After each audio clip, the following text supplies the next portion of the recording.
So would you breathe with me, please? Take it in.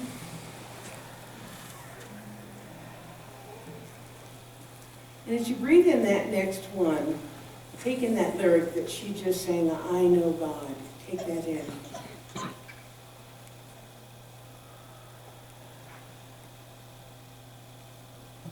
I know peace. Take that in.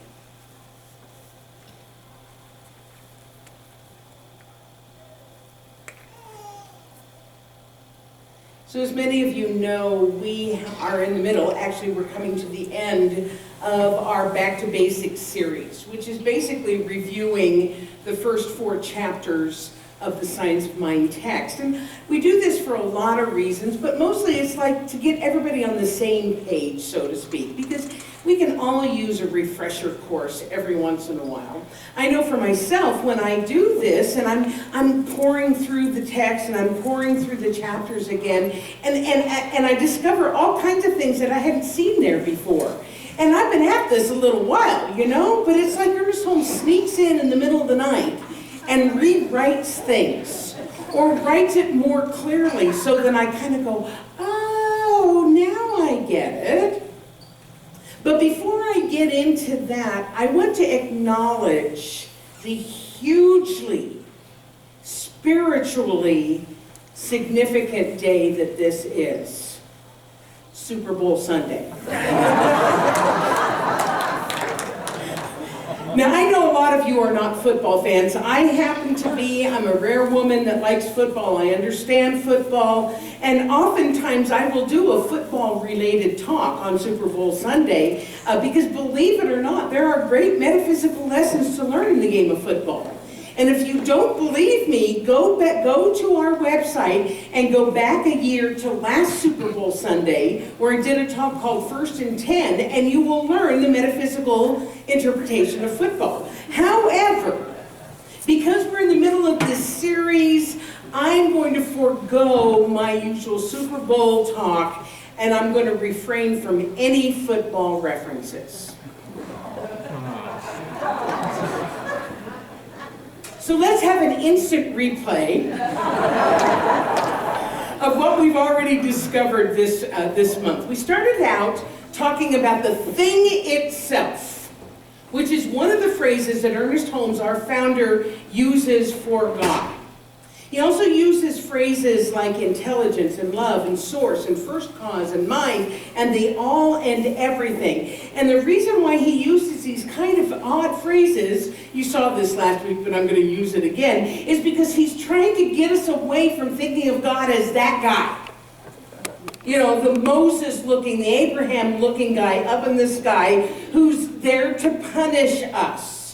When Ernest Holmes is talking about that, he's trying to get across the idea that God being everything is not human. It does not have the human foibles. It doesn't have the human emotions. It doesn't get pissed off. Let's face it, it doesn't do that. So when we hear that we are made in the image and likeness of God, it doesn't mean that God is physically like us as humans. It doesn't have 2 arms, it doesn't have 2 legs, it doesn't have a head. It means that if we're made in the image and likeness of God, it means that we have within us all of the attributes and all of the qualities of the divine. Qualities like love and harmony and order and peace and beauty. And what we are learning is that all of these attributes are being expressed through us and as us, according to our belief. Because that's one of the ways that the activity of God works in our lives, is that it responds to us according to what we believe. So you all have heard the phrases like, as a man thinketh in his heart, so he is, right? You've heard that. Or what you think about comes about. The reason why we talk about it so often here is that it's basic metaphysics. Because it's very easy to go around saying that life is wonderful and happiness abounds, but do you really believe that? For instance, do you affirm joy and harmony for yourself and for others, except those people you disagree with? I mean, it's easy to say we're happy, we're peaceful when everything's going our way. But what about when we're driving down the freeway, the road, and somebody cuts us off? Do we really believe that love and harmony and oneness and all that other kind of stuff? Do we really believe that? Because as the Master Teacher Jesus taught us, it is done unto you as you believe. So how Spirit expresses, how Spirit knows itself in this incarnation, in this lifetime, is through our beliefs. So now we're going to go to the final chapter of the series of our basics. This is the real meat and potatoes of it, and it is how to use it. The it we're talking about is the law of God, the activity of God. How do we use it? The simple answer is we use it by using it. We use it by applying the techniques and the tools that we are learning here. Dr. Holmes said that in this teaching we spend far too much time in theory and not enough in practice. He wrote, we only know as much as we can prove by actual demonstration. In other words, our faith in all of this is strengthened when we can prove it by results. Is that making sense? Our faith is strengthened, our belief is strengthened as we prove this work. But it's almost this cosmic catch-22, because it is done unto you as you believe, and yet our belief is built by our manifestation. It is done unto us as we believe, but we have to build that belief by seeing it proven in our lives. Ernest Holmes tells us we have to prove the law. Prove that it works. Don't just talk about it, use it. So I'm going to tell you a story. It was from a long, long time ago, when I wasn't even a practitioner yet, so it was 1993. And I was preparing for my oral panel as a practitioner, and this is a really scary time, especially when you're brand spanking new and you don't really know what's going to happen. And our teacher had stressed to us the importance of presenting a professional image to the panel. We talked about how to dress, we talked about how to act, we talked about what to say. In retrospect, it seems a little silly that a faith tradition that honors individuality is so concerned with appearances. But, you know, like I said, it was 25 years ago. So, being a full-figured woman, I wanted to find the right and perfect outfit. And there are not as many stores that cater to women of substance as there are others, right? But I was determined that I was going to find my right and perfect outfit in the right and perfect size, in the right and perfect style, and the right and perfect color at a good price. So this was my goal. This was my intention. And I'm driving to the mall, and I did what I was learning how to do as a practitioner. I did a spiritual mind treatment, which is our affirmative prayer. And I affirm God is all there is, I am one with God, and I know the Spirit is expressing through me so that I am guided and led to the right and perfect outfit and the right and perfect flattering and the right and perfect color at the right and perfect price. Lo and behold, I walked into the first place, and there it was. It was almost like a shaft of light. And here was this beautiful outfit in purple, in my size, very flattering, very professional, 60% off. I even found purple shoes to go with it. Now that may seem like a silly example of proving the law, but the truth is my belief in the power of spiritual mind treatment grew exponentially as a result of that experience. In fact, when I went before my panel and they asked me, so what is the greatest demonstration you've ever made? I used that example. So if we can use it to find the perfect outfit or the perfect parking space, what stops us from using it for the bigger things in life? Things like health or relationships or abundance or a job. What stops us is our belief about whether or not we can use it for the big stuff. After all, an outfit is one thing, but healing a disease or finding a job in a down market. So what we need to remember here is that we are dealing with a principle with a capital P. And that principle does not know big or little, hard or small. It only responds to our belief about it. When I was a new minister, I had somebody come to me for counseling, and she had a big problem. It was a big problem, and she needed help in a big way, and she needed help right away. And while we're talking, I was thinking to myself, like I said, I was a new minister. I was thinking to myself, I'm not equipped for this. I'm good at helping people get jobs and manifesting money, but this is really serious. This is like life or death. She needs somebody who knows what they're doing. And yet in this person's mind, I was that person. I was her minister. She believed in the power of prayer, and she knew that's why she came to me. She believed in my belief. Is this making sense?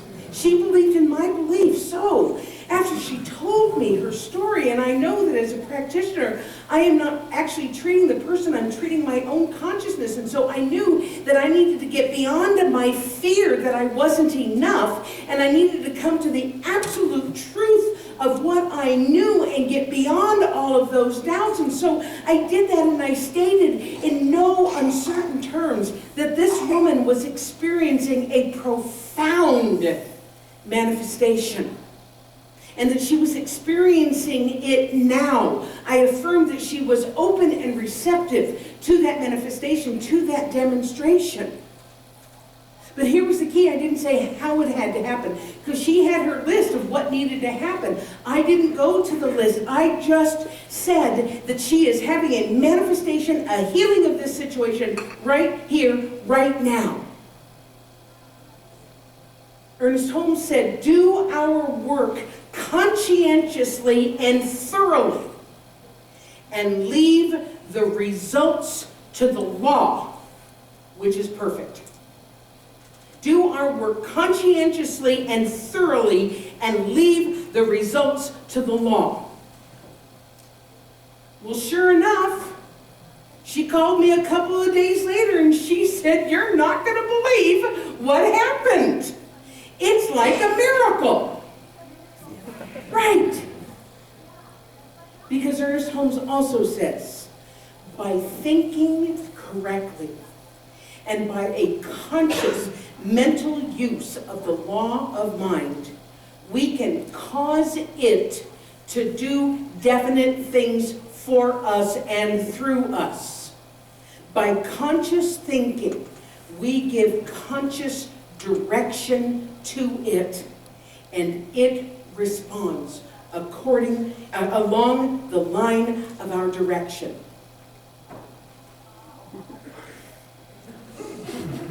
We can give conscious direction to it, and it responds.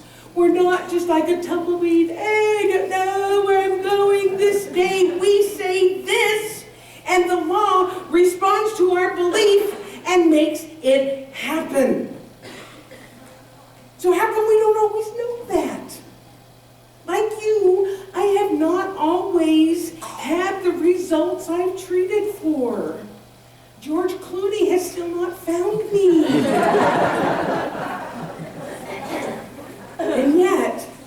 what happens is when we're not having our manifestation, we need to check out where our belief system really is. Do we believe that we deserve the things we were treating about? Do we really believe that we can have those things? Ernest Holmes, I just love Ernest Holmes. You're getting lots of Ernest Holmes today. He had a very funny sense of humor, even in the midst of all this very deep philosophy. He said, "It follows that if we believe that it will not work, it really works by appearing not to work. When we believe that it cannot and will not, then according to the principle, it does not. But even when it does not, it still does, only it does according to our belief that it will not."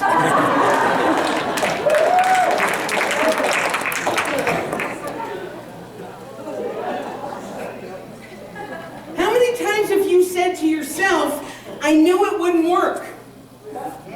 Or, "I sure hope it works, but it probably won't"? Well, we're dealing with a law here, and if we say that, it's not going to work because it's a law and you don't believe that it will. But don't let that discourage you, because that's the reason we're here. That's the reason why we came out on a snowfall morning, Sunday morning, was to up-level our belief. And the way that we up-level our belief is to continue to train ourselves to use it consciously and on purpose. Because the truth, the law is always there, and it's poised and it's ready. Its job is to respond, and it's going to respond to your thought, whether it's a positive thought or a negative thought. So what we are learning how to do is to set it in the direction of what it is that we want. So I have another fun example for you. I'm full of Ernest Holmes quotes and fun stories today. So as some of you know, my friends Leanna and Trina surprised me with a dog sledding adventure last week. Yeah, it was really, really fun.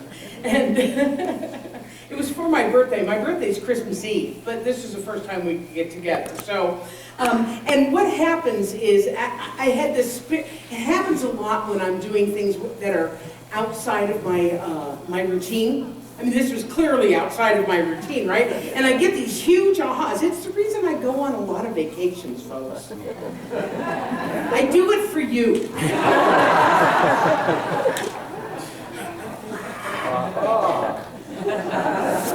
So I had this aha while I was going on it, and I just knew that it was going to fit in with today's talk about how to use it.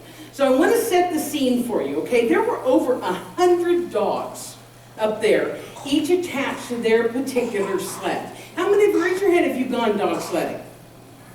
Not that many people. I know you guys just did it this week too, didn't you? Yeah, so amazing. Anyway, so prior to going to our assigned sled, we had to listen to like a lecture of this cute Australian guy who was giving us instructions on how to direct the dogs, right? So to get them to go, instead of using the word mush that we all think of, they said that's not quite direct enough. You need to use the word hike, and you need to do it very forcefully like that. And to get them to stop, we're supposed to use the word whoa, kind of like that, kind of down and kind of relaxed. Whoa, while the driver of the sled applied the brake. Well, these dogs, in case you've never seen them, these dogs are trained to run. It is what they do. They know how to do it. They live for this stuff. Well, they live for food too, but they live to run. So here we go walking toward our sled, the one that we've been assigned, and these dogs begin going crazy. They're barking and they're jumping and they are raring to go. But they couldn't go until they had been given the command. Kind of like this, you wondered where I was going with this, didn't you? Kind of like this law that we're talking about, raring to go, but awaiting instruction. Well, the problem for us was we couldn't remember what the go command was.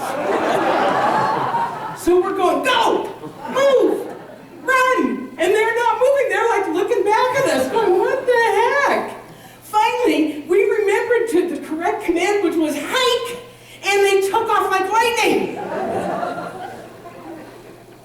Again, going back to our lesson about the law, it beautifully works with us and for us when we use the right language and the right words and the right feeling and the right belief behind it. And the same thing with these dogs. We had to give them the right command, and when we did, they responded without hesitation, without any sort of question. So a few times on this trip, it was necessary for the team to either slow down or actually stop. And we remembered the word, whoa. And Trina, who was driving the sled, actually remembered to apply the brakes. But for some reason, the dogs kept going.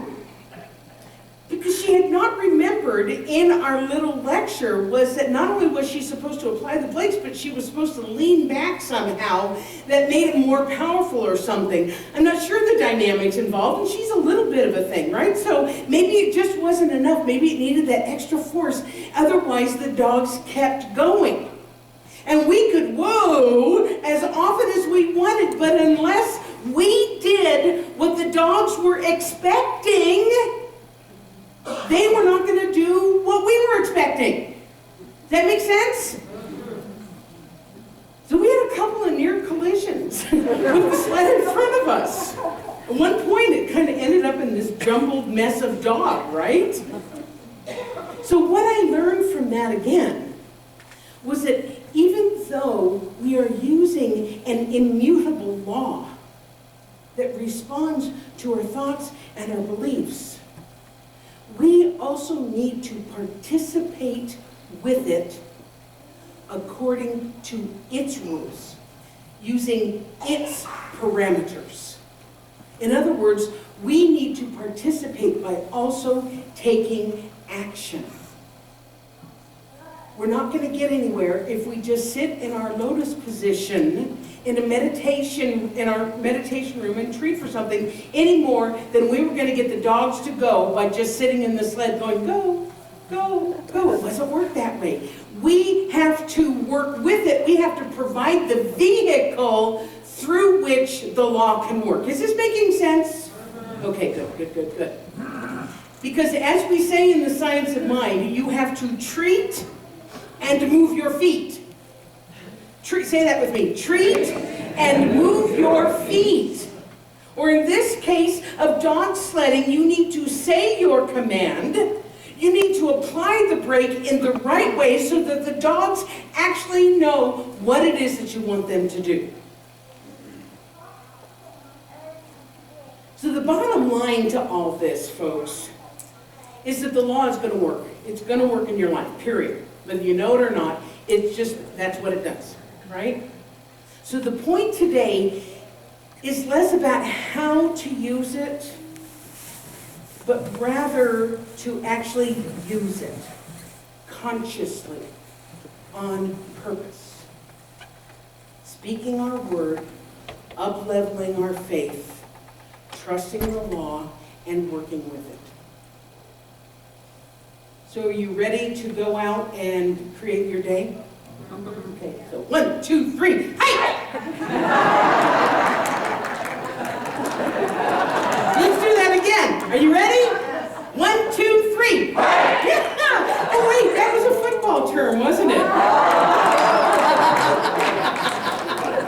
I love you, and so it is.